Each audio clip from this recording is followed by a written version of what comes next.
I started from nothing, never knew where my next meal was coming. But I transform my life, I stay one step ahead. Mindset of disruption, I own the edge. This is the ThrillCast, where I bring the wisdom you need. Everyone is selling knowledge, I give mine away for free. I'm as real as it gets, you either love or hate me. Best believe I'm major league. Bill Hines, that's me. This is the ThrillCast.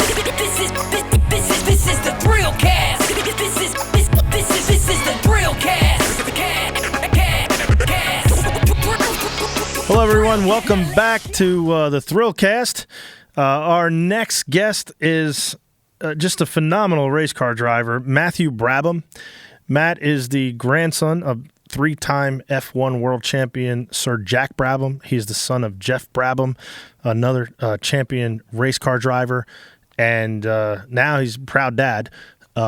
Matt has won almost every single step of going up to the IndyCar series.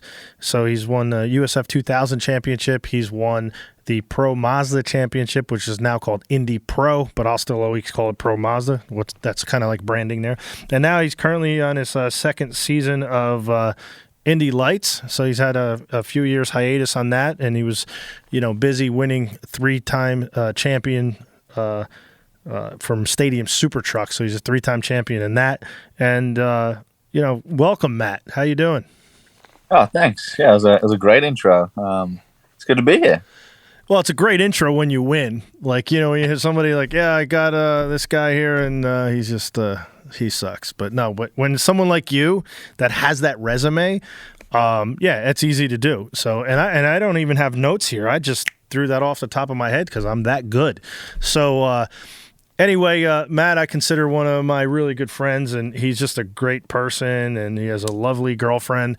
And but more importantly, his dog is a world famous track dog called Brumby Brabs. And I wish Brumby was around because that dog's just phenomenal. But Matt, obviously, anytime I have a race car driver on, I always ask them, there he is, Brumby. Made an appearance. How awesome is this dog? I'm telling you, this is the best behaved dog. This dog, I love it. I got pictures of this dog in my office, like kissing me.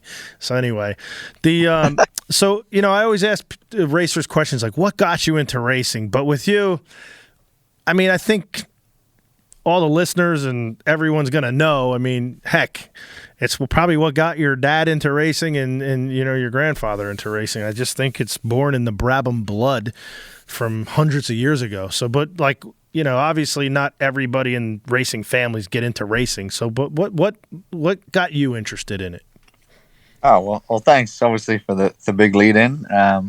Brumby was just in the background there, but yeah, what like really kind of got me going, or it was more of like a case of convincing my parents and convincing my family that, I really wanted to do it enough for them to start helping me out and kind of getting me involved. But I think when I was younger, I didn't really know what was going on. Obviously, my dad was racing and my mom was racing jet skis, and obviously my grandfather had that incredible history.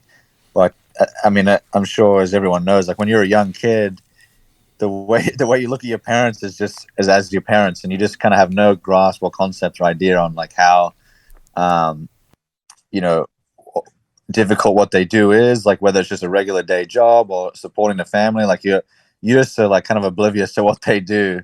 You just kind of like carry on being a kid. But yeah, I think the pivotal kind of point in my life that I was like, this is what I want to do, was just listening to stories of my family talk about their racing experiences at the family dinner table. I used to go to my grandfather's house. He lived like 15 minutes down the road, and we would sit around the dinner table with my grandfather, at the head of the table, and he would just tell stories of the old F1 days, battling Dan Gurney and Jim Clark and like Fangio and all the guys that were just legends back then.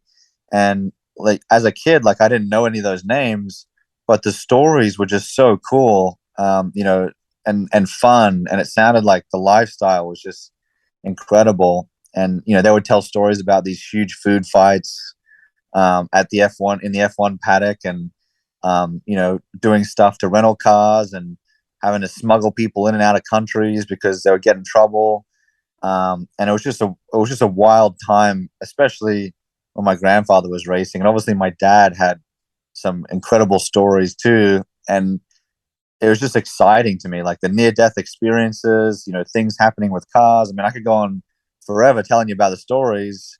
And, as a kid, I would listen to that at home, and then I would go to school and listen to other people's stories. And I just thought, man, what my parents do and listening to those stories at home, like that's what I want to do. Like, I don't want to do anything to do with what all my friends were interested in at school and what they thought was cool. I thought, that's really cool. And I really started pressuring my parents to get involved in motorsport and give go-karting or something a try. And that's where it all kind of formed from, was those stories at the dinner table. I can still remember thinking back as a kid and sitting there at the dinner table going, yep, this is it. This is what I want to do.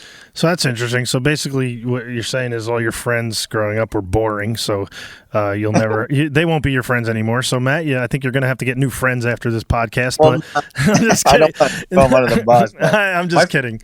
Cool, but I mean, I'm just saying, like, I was a unique kid for sure, growing up in a unique family, and not a lot of kids get to do that or have that environment. So I was very lucky. Is probably like the more words I should have used. Yeah, and actually, I didn't even touch on it, but Matt did. So his mom is a world, or has been, and she still races jet skis, like literally world champion jet ski. So like the athleticism and, so, a lot of families, the father or the mother, one or the other are of that pedigree and have that like sporting DNA in them. But for Matt, he has the uniqueness of where his mom's a world champion, the dad is a world champion. And so, when you're watching the Indy 500 and your dad's, heck, what do you do? Like 10, 11 Indy 500s or something like that. And 11 and did all the, and you're probably like, whatever, that's my dad. It's easy. I can do it. And, for you being in the Indianapolis 500, it's probably one of the hardest races you ever had to do just because of the equipment and everything you were in at that time, right? Yeah. I mean, it was a tough race. Obviously, like being a rookie at the 500 is never an easy experience for anyone, even if they're in one of the best cars on the grid and one of the top teams. But we had a great, I mean, it was one of the most challenging races I've ever been in, but it was one of the most fun races because it's just so rewarding with the atmosphere and the history behind it. I think I went in with a team that, the team was just created for me to do that race that year because it was the 100th running. And, I think we did an incredible job with what we had because, teams that just come in to just run that race as a one-off, always struggle big time. But, we proved that we could be there and run with the best teams. So, we didn't really have quite a chance at winning, but, we tried all kinds of different strategies and made all kinds of different changes through the race. And, most of the race, I was racing with Rossi.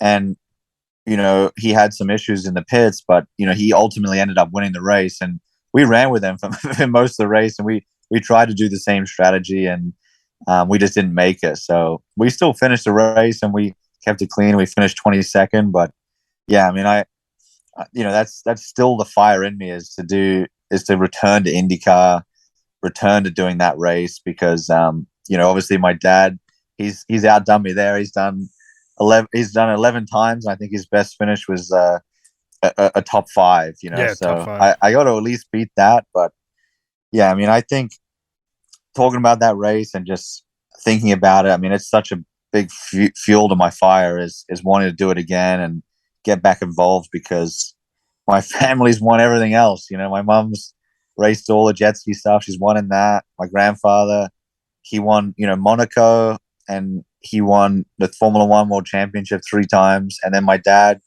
won all the sports car championships and Le Mans. And also my uncle did as well. So, I mean, I feel like if I'm going to compete with my family and I'm going to put my name in the history books, it's got to be IndyCar in the 500 because then that's something that no one in my family's accomplished. My dad was close. He was right up the front to winning a bunch of IndyCar races, but he didn't win the 500 and he didn't win the championship. So that's what I really want to do. in terms of like that fire of like, what can I add to the name and the heritage and the legacy, and like that's what I could do. So if I won a world championship in F1, I still Brumby.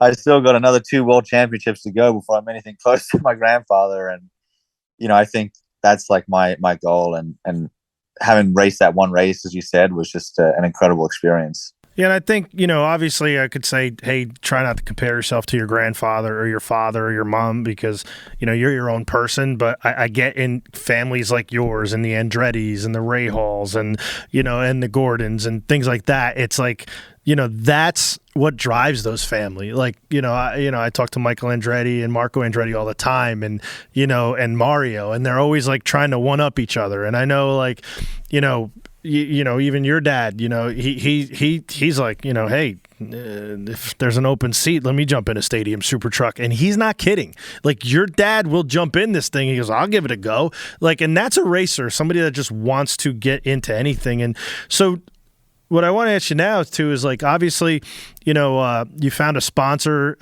in the Urban Rebel Mastermind Ponton Industries Indy Lights team, and you were able to get those sponsors for you. And obviously we know those guys, and they've been really good supporters of yours, and obviously in your hopes to get back to IndyCar, you're in Indy Lights, and obviously some of the issues, like I really believe that watching these races this year, that race control has absolutely not done the best of jobs, and we know those guys. But when the penalty for blocking is more severe than the penalty for putting somebody into a brick wall or a concrete wall and crashing them and causing them crash damage, that has to be looked at, because you were on your way in Iowa. You had the best strategy, you had the race trim set up, and you came through the field so quickly, and you were about to win the race. And if anyone that knows racing, they're like, oh, well, he started 8th and you didn't have the speed. Well, actually, you were really, even in your trim setup, you were only a couple hundredths off. Like, the field was so tight. You set your car up for not qualifying trim. You set it up for race trim because they impounded the cars, and basically whatever trim you had for qualifying, you had to use for the race. And you were only like, I think, 100th or 200th off the pole position. You quickly came through the field, and you were basically saving your equipment, saving your tires, and you were like, okay, with 5 laps to go, I'm going to go. And I think if you got by him, you would have left him in the dust, because you had your tires, you had your equipment, you had everything. And the guy just moves up on you. And I don't believe his excuse for for thing. Like, unless his spotter was Stevie Wonder, like, and blind, saying, hey, you're clear. I'd want to hear the recording of his team radio, because there's no way his spotter told he was clear. If you're not, the guy needs to be fired. Yeah, I mean, obviously it's Iowa was quite the experience, but yeah, no, it's great to be back, like, racing in Indy Lights and back, in that footpath to IndyCar. And obviously I've got some really great supporters this year, so it's really good to have those guys, help me out, and they all believe in me, and we're going to keep working towards, trying to those goals of getting me back into IndyCar. So yeah, obviously I'd like to mention those guys. It's great to have them on board. But yeah, I mean, Iowa was controversial, I'm not going to lie. And yeah, I mean, I feel like, as you said, the year that I've had this year, I've just been hit harsh with penalties, and obviously I've made some mistakes myself. I haven't been the cleanest driver this year, but I think a little bit of that is also, me blowing off the cobwebs. It was 7 or 8 years since I was back full time, racing in an open wheel car, and the people I'm competing against, they're on their 5th, 6th, or 7th year in a row of racing. Yeah, in a row. Yeah. Even though they're a little bit younger than me. And when I did go through the road to Indy when I was younger, I mean, I blasted through it. I only did the road to Indy 3 years, and a lot of the guys I'm competing with have done a lot more years in open wheel than I have. Even though I'm so old and experienced, at least compared to those young guys that are coming through. I think I'm like the perfect age for IndyCar right now. But yeah, I mean, it's just been a tough season. I won the first race, and then yeah, I hit someone and got a penalty, and then I spun off another race, and then I was gonna finish second, and then it rained, and then the race got delayed, and I didn't end up finishing second in that race because of all the rain and the issues I had. And then, Detroit, I would have been fighting for first, second, or third at least. And I was going to qualify second. And, the yellow comes out in qualifying. So then they take my lap away. And it's only like split milliseconds that, dictate me being second for both races as opposed to starting where I did, which was like sixth and fifth. And just a lot of things like that. And then it was frustrating because at Iowa, it was a big gamble to do what I did because they changed the rules right before the race weekend, and they said no, you have to race with what you qualify on. And of course, everyone's like, well, do we run the race downforce and risk qualifying down the back? Or do you just qualify down the back with full race setup, but then you risk not being able to pass? And that was a big gamble that we were just thinking about all weekend. Like everyone was thinking about it. All the teammates were all like, what are you doing? Like, what do you think you're going to do? And, but basically, what kind of happened was everyone was just scared that once they started the race, they wouldn't be able to pass, because there wasn't that much passing and testing. Well, I think because for racers, I think in quali trim, once you get the air taken off you, you're going to be loose. And you were just like, I could see like he gave you the top side when you were going for the pass. You're like, oh, he's giving it to me the top. Like, I believe you could have put your car in the top, the bottom, the middle, and made that pass stick anywhere you were putting it. Like, you really had a car that can go anywhere on the track, and you could see that, and I was watching from the comforts of my home. I wish I was there, but more just because I want to see Gwen Stefani, not you. But anyway, they had three, like Tim McGraw, Gwen Stefani, Blake Shelton, like the Iowa promoters, man. That was packed. I mean, I wish I had made it, and I was trying to go, but the airline we won't name canceled my flight, but that's okay. But yeah, so talk about that. Like, I could see they were struggling. I think they were getting a lot of understeer once the air was getting, like, you were taking the air off people. But that wasn't really happening to you because you had the proper downforce to effectuate those passes.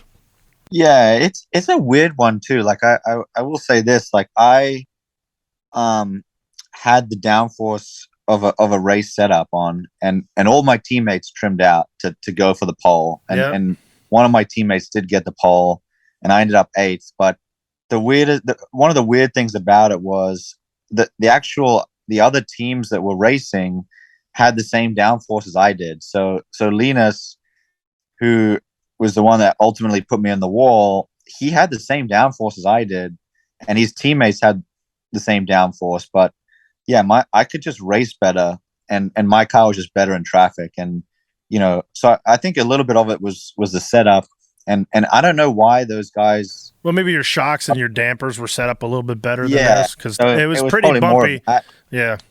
And balance, as you said. Like, I think they were giving feedback on shorter runs, so they said, oh well, I think they only did no one did race runs like I did. Like, I did a full race run, and I'm like, at the end of this race run on this many laps of tires, my car is doing this, and I don't like it. And so I would adjust it for that last part of the tires. And I think that was just coming from my experience of running ovals. You can almost have any setup on the car with a brand new tire, and it just masks your problems. But if you then get to the end of the tire life and you're struggling, there's nothing worse, And I think that was the key, really, to me. It was not even so much the downforce and sacrificing that stuff in qualifying, but just having the car at the end of the race. And I made some good moves at the beginning of the race and got around. And then, as you said, at the end of the race, I could put my car wherever I wanted. I could go low, I could go high, I could go middle. And my strongest lane was the high lane. High side, but I could do the bottom two. And I was just surprised when he took the low lane. I'm like, oh, that's my strongest lane. I'll take the high lane. And it's like he kind of had that hesitation of like, oh no, I've given him the high lane. This race is over. I got to do something. And unfortunately, what he did wasn't the right move. So Oh well. I thought I was watching Days of Thunder when that happened, when he's like pointing him by and he goes at a high and he tries to stick him into the wall. I was like, what's going on here? And yeah, I mean, and what you were talking about, you actually saw that in the actual the IndyCar race, whereas like, you know, the drivers that had the better setups longer in the stint, you know, because obviously when you got new tires, like even like Jimmy Johnson would come in, get new tires, and it was almost like a video game for him. He's like passing people high, low, like he's in the marbles. It's not affecting him. But man, when you have 45, 50 laps on those tires, then you saw some of the drivers actually like, they would get down on the low side, they'd hit the paint, and then they'd slide up and just crash into the wall. But so what's next for you? So it's exciting. The Nashville race is coming up. So I think you're going to be pulling some double duty. Tell us about that. Yeah. So our next race is obviously Nashville in the Indy Lights. So all my focus has kind of gone into that, and we just had a test day at Sebring yesterday. Actually, I got back late last night. Where'd you fall on the charts, if I might ask? I'm just kidding. I was second. Right behind Stingray, but nice. We did the same time, and we were quite a bit faster. We were a little bit faster than everyone else, but it's hard to know like on a test day because I ran like really high with the car setup to prepare for Nashville because it's so bumpy. Yeah, and towards the end of the day, some of the people started lowering the cars a little bit, get a little bit more speed out of it, and stiffening the car up. So I still was running, the same lap times, but with a higher and softer car, which is not ideal. So I think, for that day, I was super strong, stronger than I have been at a lot of. I think like I'm really starting to figure it out now. Obviously, it's a bit late in the championship, but no, I felt really good at that test. But yeah, Nashville is going to be a good one. I was looking at the schedule, and Continental reached out to me and said, basically we're begging to have me in the truck because in the Stadium Super Trucks because they're racing there as well, and they want to have a good. Hold on, when you say Continental, you mean Continental tires, the best tires that we run in Stadium Super Trucks and passenger tires. Yeah, they've been the fastest and the best tire in Super Trucks, so yeah, they're the only tire now. Yeah, but yeah, no. So they reached out and I looked at the schedule and we have a lot of downtime. Like the Indy Lights are on in the mornings, and then the Super Truck races are only like late afternoon. So, except for like one day, but I got a lot of time and it doesn't clash. And so I thought, it'd be pretty cool if I could win both races. And obviously, there's a lot of IndyCar teams, looking at drivers at the moment, and I'm talking to a few of them. So. It would be tough for me to win the Indy Lights Championship. That's like still what I'm focused on. It's never over till it's over. But I'm just going for race wins, and I think I can win the Super Truck race. And so far, I think we got a really good setup for Nashville, and it should be a lot better than when we went to Detroit because there's similar tracks where they're tight and bumpy. And yeah, I think we've made some big improvemments. So yeah, I think it's gonna be a good weekend. Well, obviously I wish you the best in the Indy Lights race. I hope you win that, but I hope you come in P2 in the Stadium Super Truck race. But I don't mind a P2 because that's actually I've won Stadium Super Truck races and I've come in third, so I've never had a second. So I need to get a second place trophy in the trophy case. That's for sure. So but anyway, are you talking about overall too, right? Oh yeah. No, yeah, I've only had first overall or third overall, or something like that. Is it the same in races as well? Yeah, I've never had a second ever. That's crazy, yeah. Yeah. I'm either all or nothing. Just kidding. Just kidding. That's usually the best way to be honest. Yeah, exactly. So but yeah, so other than that, I think that's it for the ThrillCast. And actually tell people where to find you so people don't know you, but a lot of people are going to know you, obviously. I think all his socials are at Matty Brabs. That's MattyBrabs. Is that correct? Yeah, it's the same on everything. I'm pretty much on everything except TikTok, so Instagram, Facebook, and Twitter. So I try and keep up on those things, but yeah, you do. I've been getting into the reels lately, but The reels are yeah, good. usually Brumby's the one to follow. So yeah. Brumby Brabs too. Is it Brumby Brabs is also to follow, and my dog. the one thing I want. Oh, I forgot the last thing, and I'll let you go is your sponsors. You know, the trio I mentioned earlier, and the Scottish nut of Urban Rebel. They fashioned the colors, as they say, of your car to which I thought was great, but you know, obviously attention to detail of those guys. After one of your grandfather's F1 car, so the colors like the blue and the yellow, and you know, I thought that was a cool touch, and it's kind of paying homage to the history of the Brabham family. And I know your dad was, you know, really excited about that. So what does it feel like to actually being, you know, driving, you know, obviously the number of your father, who's number 83 as well, but the colors of your grandfather? Yeah, I mean, it was good. They were super open, and they were like, they worked with me a lot on, you know, trying to figure out what would be like a cool car design and what would incorporate, and between everyone, you know, who would agree on like everything too. So yeah, I was obviously a big, strong pusher of having the number 83, and that's the number that I've tried to run my whole career.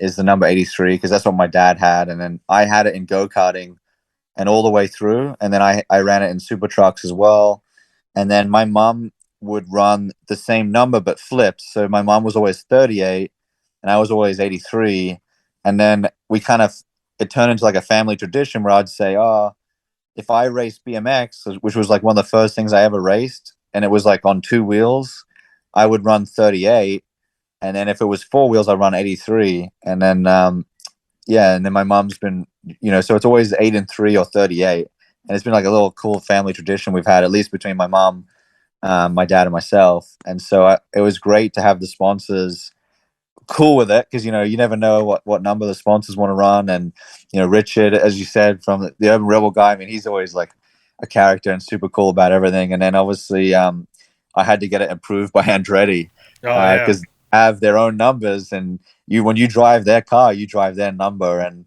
Andretti has always been really good to me, and they let me run whatever I wanted. So I took the 83, and they let me run it, and that's the number I ran with them in Pro Mazda when we won the championship. So that was really cool. And then, yeah, the colors, I mean, there's a lot of history and there's a lot of different colored Brabhams around the world. But yeah, we were looking through all the different cars together, and they saw one of the cars in my grandfather race. It was a later car with wings on it, and it was, yeah, the blue and yellow.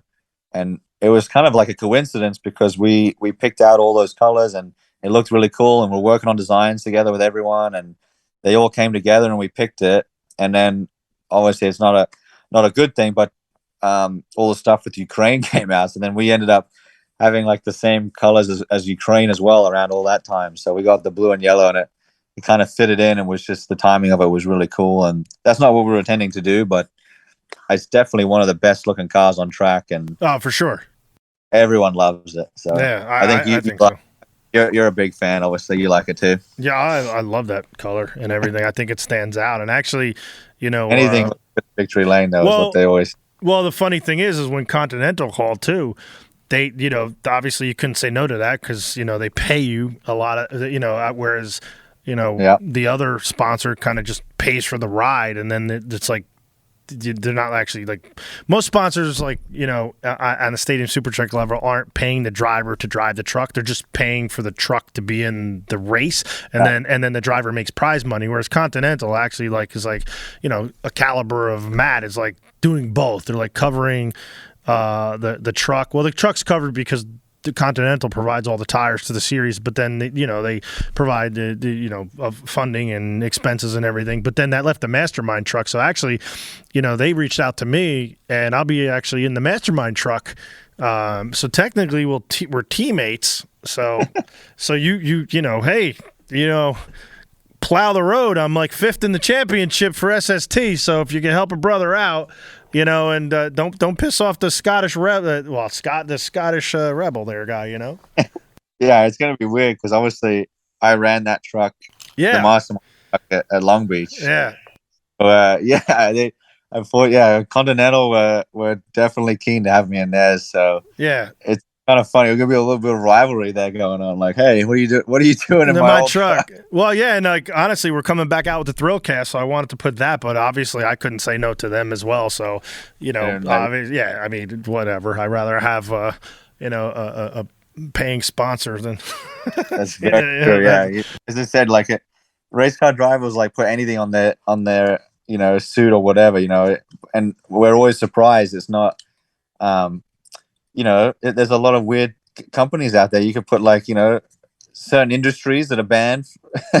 Obviously all the cigarette ones, but there's some naughty, interesting industries that I'm surprised they're not on race cars, and I think they should be. Well, I've actually been contacted by like vaping companies and some other like CBD stuff, and obviously, it's not a secret that I've never had a drink in my life and I've never done a drug in my life, and like those type of companies, I will not take their product. I will not support their product because I just don't want it around like me and on that brand, and and that's nothing against people that do that stuff. Like, hey, do whatever you want to do. You're all searching for your own happiness, but I just there's better things to do than just take their money and then drive around and like have like views or any of those other mini bar back. I don't know if you can see it, but I love rum. So if there's any rum sponsors, I'd happily take one of those. Oh, do you like? I didn't know you like rum. Yeah. Yeah, it's my favorite. Yeah. We're gonna have to call him Rumby. Why didn't you name him Rumby Brabs? There you go. Anyway. All right. Well, hey, everyone. That's Matt Brabham, and you can follow him again at Matty Brabs on all his social media. He's got a website, too, and I think it's MatthewBrabham.com as well, all right? And then he even has, you could sign up for his newsletter, and typically after his race, his publicist, they'll send out a nice little like caption of what's going on with him and everything else. And, if you want to get involved in his racing program, obviously, he's got his eyes set on getting full-time into IndyCar, and I think he's proving this year, like I said, even though he's like in third in championship, it's nice if you win the championship. It comes with like a $1.5 million purse, which goes toward IndyCar. That helps, but I think what you're doing this year and showing, your car control and how competitive you are, that I think there's going to be sponsors and teams lining up for your services because, like, honestly, half the field in IndyCar, they could probably just sit down because it's there's like 12 that are really, really good and competitive, and the other 12 are just like I don't know, racing around with daddy's money, and it's just like they shouldn't even be there.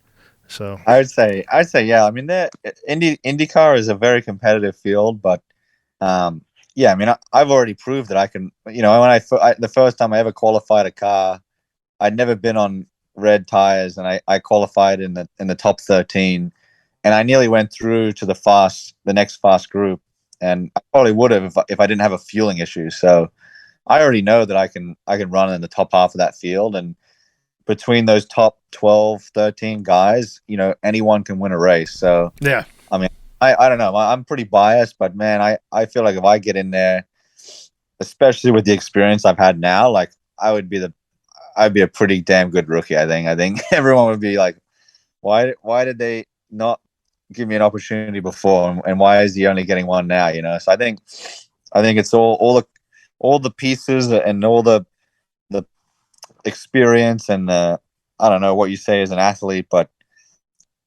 I think all the edges I've had over the years around it, and I'm ready to go. So hopefully it all comes off, and what I'm working towards materializes.